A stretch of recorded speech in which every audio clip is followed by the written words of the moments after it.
In 2012, television host Jimmy Kimmel created a segment called Mean Tweets, with celebrities reading aloud actual tweets directed toward them by Twitter users. But in one form or another, mean-spirited reviews and comments have been around for centuries, but not all turn out to be accurate. Over the last decade, the Paccar MX engine has fueled strong opinions from all sides. Today, however, the MX is regarded as an excellent value in both the new and pre-owned markets. To help us understand why and advice on purchasing a truck with a pre-owned MX, we sat down with two experts.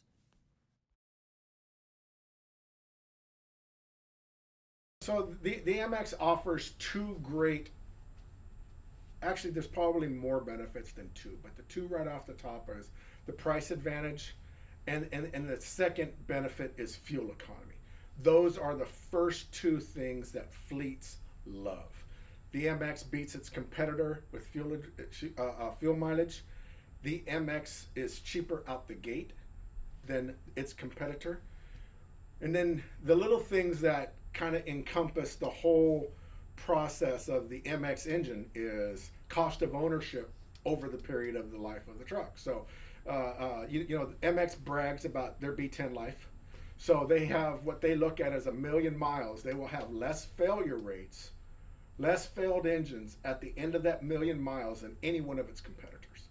That is huge for a fleet to take back and have it sink in at what it's going to cost them as far as downtime and the investment that they made. The second portion of that is if we look at the over-the-road MX, the guy that's running East Coast to West Coast, or the guy that's running an awful lot of miles, on MX-13, we're pretty much 75,000 miles between oil changes, where the competitor isn't. So if you look at the cost of year-to-year maintenance, you're probably a $4,000 difference in cost of maintenance. So I bought a truck that was cheaper overall. It cost me less to maintain. It's going to last a little longer. Those are the things that fleets are really just kind of jumping on.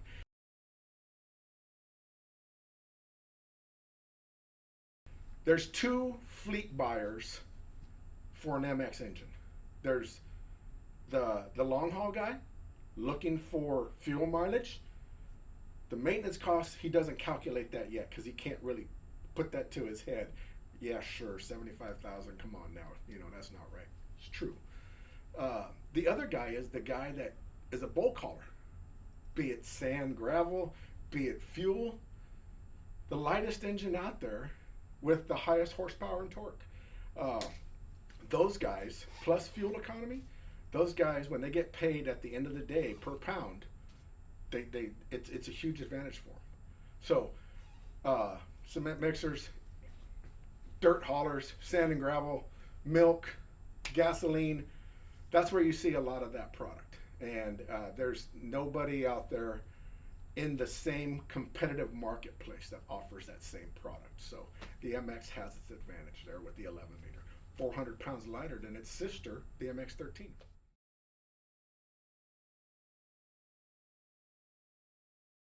It's all about driver education. No longer do you buy a truck and you just drive it like you drove it before. These are emissions devices. Just like this filter that's on my face, my voice is a little muffled, it's a little harder to breathe. Well, I'm the engine, that filter is the filter, right? So, same exact thing. If you kind of treat it the same exact way, long idle time, poor maintenance, whatever those causes are, when you look at some fleets that haven't adjusted to what the maintenance requirements are, oh, we run them till the wheels fall off. I keep my trucks for 20 years. Those are all out the window. Let's have the engine shut off after 5 minutes of idle. Can't put those bad items in the air anyway, so why plug up a filter? Why plug up a filter? So those are the things. When we see high idle time on a truck, we see poor fuel economy, we see that the truck comes in for items to get repaired that it's all drivers or it's all their fleet. Some fleet guys don't notice it, some guys really do. So it's more about education. Now, if I myself have some guys that I know they're not going to change their ways and adapt to the way that engine should be run, that's the guy that I say, you know what, you're not going to be happy with that engine. He's not going to be happy with the alternative engine either, but it's going to make him feel better because that's what he had before. That's the long and short of why I wouldn't sell that to a specific guy.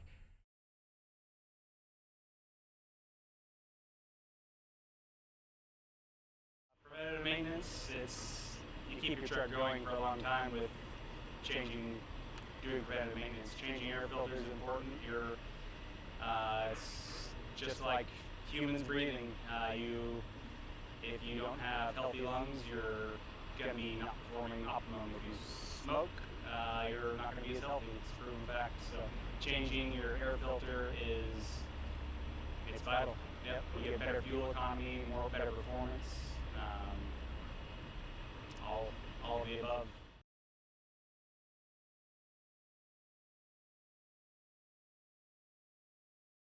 In correlation with maintenance and services, miles and hours. If you're doing a lot of idle time, that's going to make your hours go up. If you're sitting with your air conditioning on, that's more hours. If you're line hauling, going across the United States, lots of long driving, you're going to get more miles. So pay attention to the service interval, because there's specs. If you have more idle time, then you're going to have to change your oil more often. If you're doing more miles than hours, then you'll go by maintenance interval for mileage.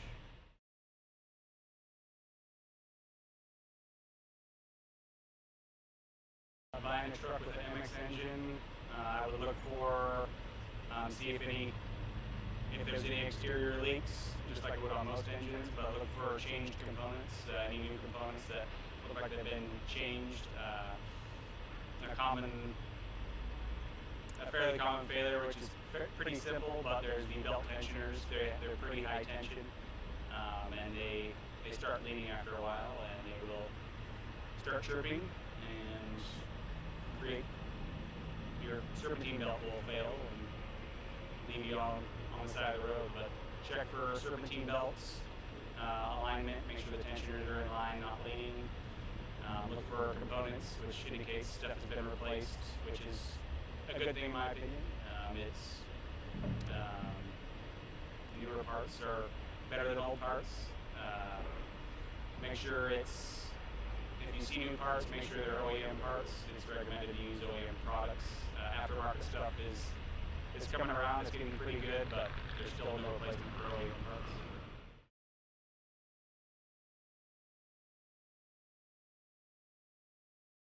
I would do a forced regen if I was buying a truck.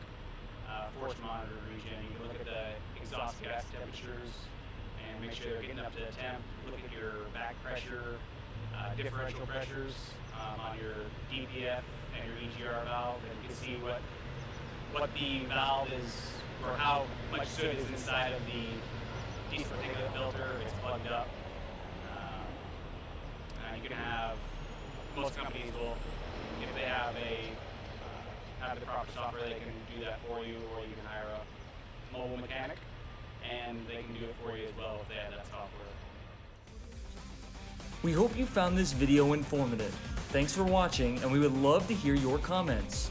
Will the Paccar MX be as beloved as the Cat C15 6NZ, Cummins N14, and the Mac 300? Only time will tell.